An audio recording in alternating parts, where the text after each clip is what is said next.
Hi guys, in this video I will repair a GPU holder clip.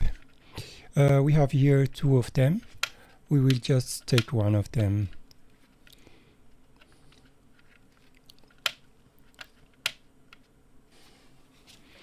We will use a screwdriver, a flat one. We will put it and slowly level it until it's come off.